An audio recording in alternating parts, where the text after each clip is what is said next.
Hello everyone, welcome to the YouTube channel. This is the Crucible of NYC. I am your host, Domingo. Here's another great product from Anker that I purchased and is not sponsored. This is the Anker 737 power bank. Here are some of the features that this product has. This has the latest Power Delivery 3.1 configured with a bidirectional technology that quickly recharges the portable power bank and also quickly delivers the power as well.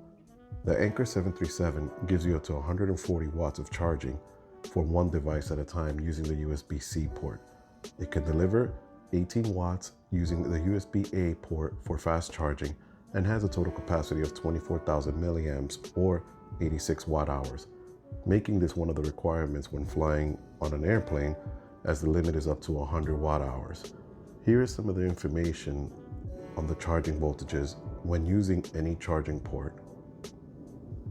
The weight is about 22 ounces or 630 grams. This is as heavy as a bottle of water. It can charge a laptop, phone, or tablet that has a USB-C charging capabilities at a fast charging rate for up to 140 watts. You can use the power bank and charge it at the same time, which is called pass-through charging, allowing you to recharge the power bank while charging your computer, phone, or tablet at the same time. It has a total efficiency at about 85% depending on the device and the cables. When using the Anker 737, it is recommended to use this USB-C Power Delivery 3.1 cables, as that allows you to transfer the energy faster and more efficiently. So the power bank comes with a smart display that shows you the percentage of the battery at the state of charge. It also gives you the temperature in Celsius on what the temperature is currently right now inside of the battery pack. Also it tells you the battery health is at 100%, the total output watt hours that have been transferred, screen uses, and also it gives you the total output, which is 16 watt hours.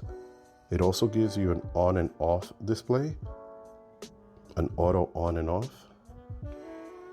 and that's about it.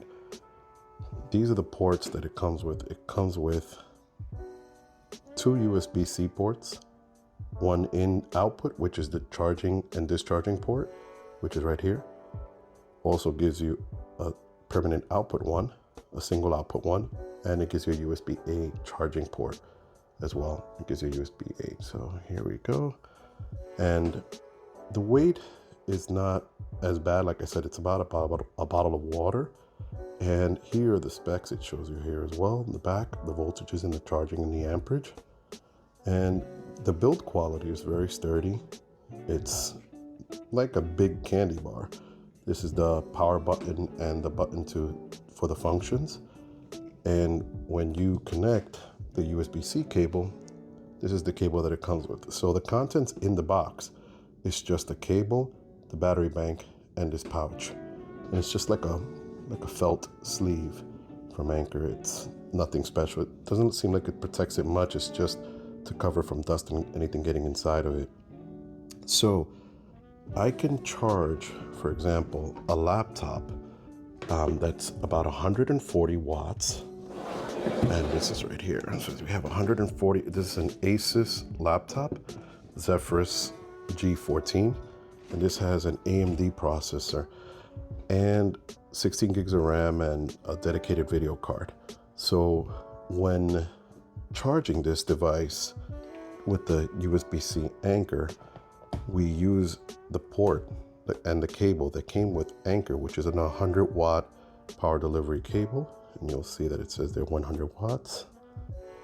And then we connect it to any of the USB-C ports, but we'll start off here. We'll start on the first port, and you'll see that it says 93%. And we'll connect it to the side of the Asus. And currently, right now, the state of charge on the laptop, it's like about 50%. It's like estimated 50%. So I'll start up the laptop here. And as you can see, the power starts increasing. And it's right there. It says 90 watts, 91 watts, 95, and it's climbing as it's going. So being that the laptop currently right now is at, let's see, 39% state of charge. And while using the power bank, it tells you that right now your state of charge is 92%, and to fully deplete this battery pack, it'll take 55 minutes. Right now it's charging at 67 watts, 65 watts.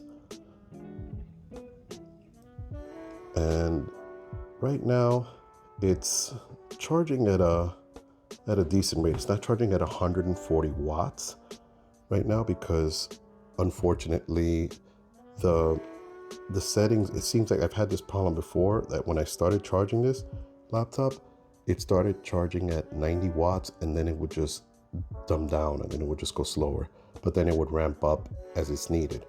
As you can see that the voltage and the wattage will start to change. It'll start to fluctuate. It wouldn't stay consistent, but it would just keep charging. So now that if I use this UCAS, and this is a 140 watt power delivery, has 3 ports. Let's get into focus there. It has 3 ports of 140 watts.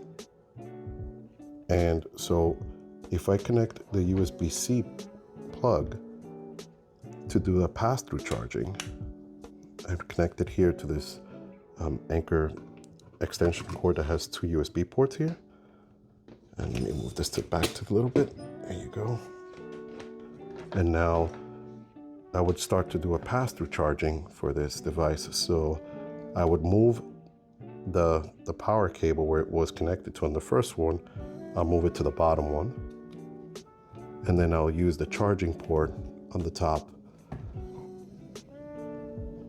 And as you can see that the power coming in, it's coming in charging the device at 65 watts, 68 watts. And then it's also charging my laptop at 63 watts. So when it's doing this, I've noticed that the limit is about 100 watts. It doesn't do the full 140. I don't know if that's something that it's a limitation with the cables, a limitation with the laptop, but being that these are power delivery ports, it does say that it charges up to 100 watts using Anker's cable that came in, the proprietary cable that came in with them. But I'm sure that if I'm probably try on the next trial, I'll buy the Anker 3.1 cables that are supporting, I think it's like about 140 watts, and see what's the charging limit and see how it works. But so far you could see that scrolling through the options, it tells you the state of charge, state of health, it tells you the temperature is slowly increasing, and the screen is on and off. And then as you can see, I'm pulling in 60 and I'm charging 60. So in other words, the amount of charge is going to be less. It's not going to be as much as it is going to be with charging the brick directly. So here's a funny thing. So check this out. I'll disconnect my laptop and then you're going to see how fast it starts to charge the charger. But I guess since it's at 91%, it's not going to go, it may not go to like 140, which it did when I saw it. So you see it's quickly going up to 90, 91. But when I had this at 50%, it was charging at about 120 watts, which was going really fast. But being that this capacity right now is at almost 100%, I see why it wouldn't go faster than that. So this is a separate USB-C cable that I had. And this is the one that comes with Anker. And it says, let's see if it goes into focus. And right there it says 140 watts max. But strangely, it won't go up to 140 watts. It just stays at about like 60 something watts. It starts off ramping up really fast and then it just slows down. So as you can see, it's at 60 watts, 70 watts, and slowly increasing. So again, I've had the experience that with my laptop, it doesn't charge at a faster charge. According to the documentations and according to the cable, this is Anker's cable and this is my laptop. So I figured that maybe it would charge it faster. So here's another thing that I have. This has something called the Armory Crate, which is an application for the Asus laptop, which changes the voltage and changes the power efficiency. So I'm going to switch it from Eco to Optimize, which is like the performance part, and it changes the settings of the laptop, and it puts it at a higher rate. There you go. Okay, so now it says that the GPU has been enabled, and the processor, it's at like at the highest setting. Okay, so there you go. So we'll go back to the Anker, and we're gonna see if we can now see any difference in the power. Let's see if it'll. So it's still at 86 watts. It's a little higher than 60 when it was, because now the video card's enabled, so it'll be draining more power. But I noticed that this is not charging faster via the first port or the second port using Anker's power cable and Anker's setup. So other than that, I feel that the Anker is a great product. It's very portable.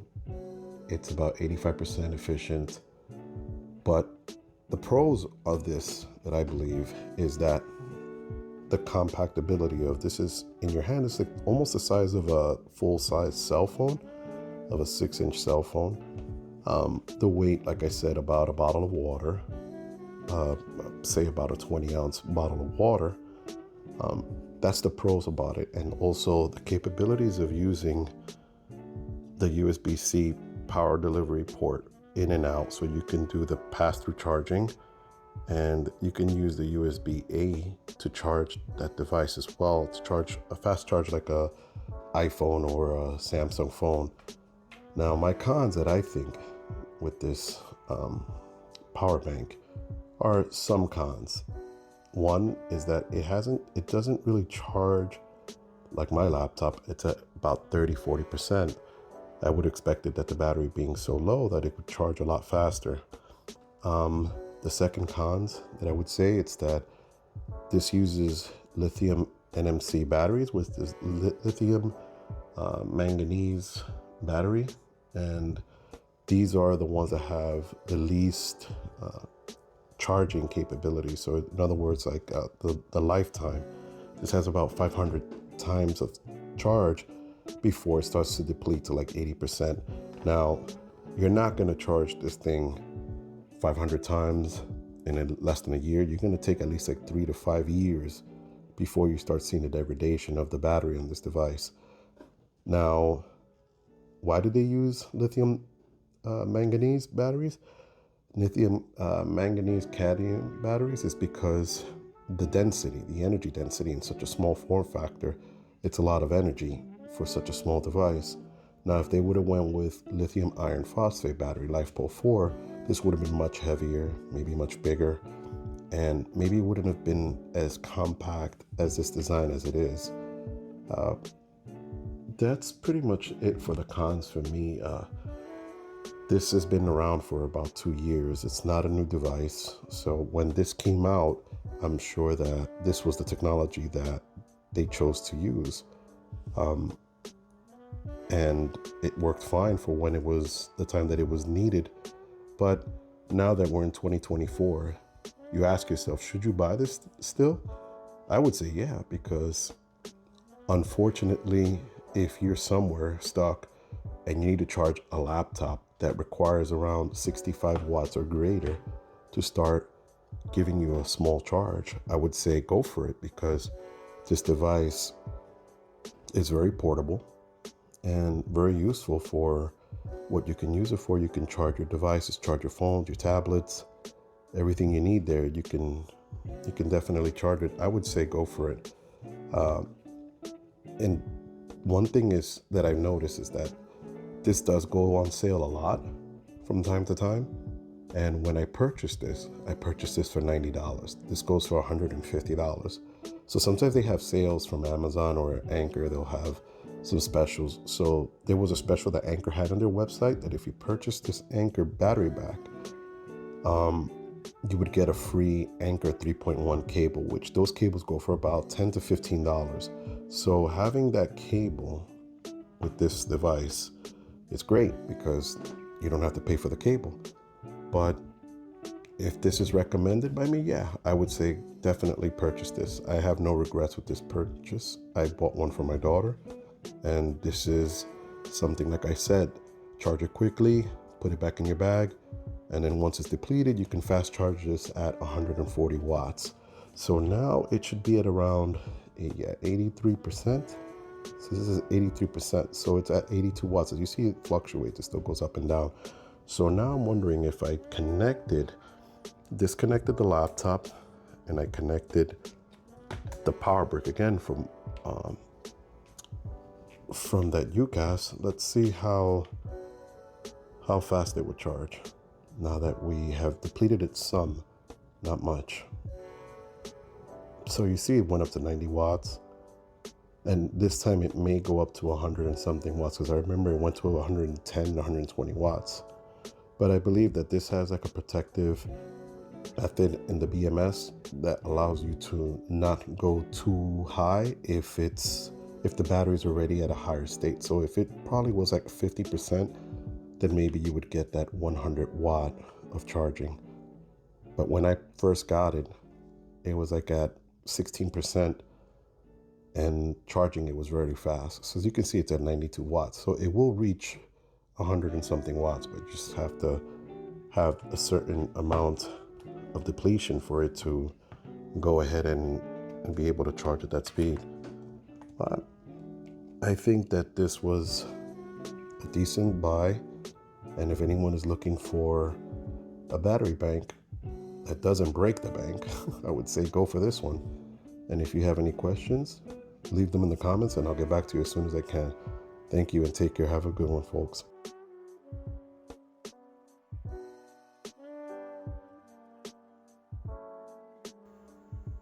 So after depleting the power bank to 76%, and then I connected it back to the UCAS, some strange reason it just started charging really fast. But I guess maybe that's just something that it needed to be depleted. So here I am attempting to connect it again to the USB-C port. And once it's connected, here you go. Look how fast it's charging now. Watch this, guys.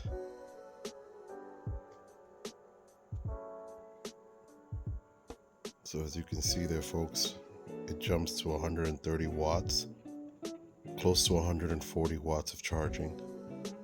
Using the power delivery cable with the UCAS, and it's 140 watt power delivery adapter. And as you can see, it's going at 133 watts at 77%. In 8 minutes, it should be fully charged. So I don't know what was the difference that happened from the video till now, but I'm glad that it's charging at full speed. And as you can see, folks, with not a problem.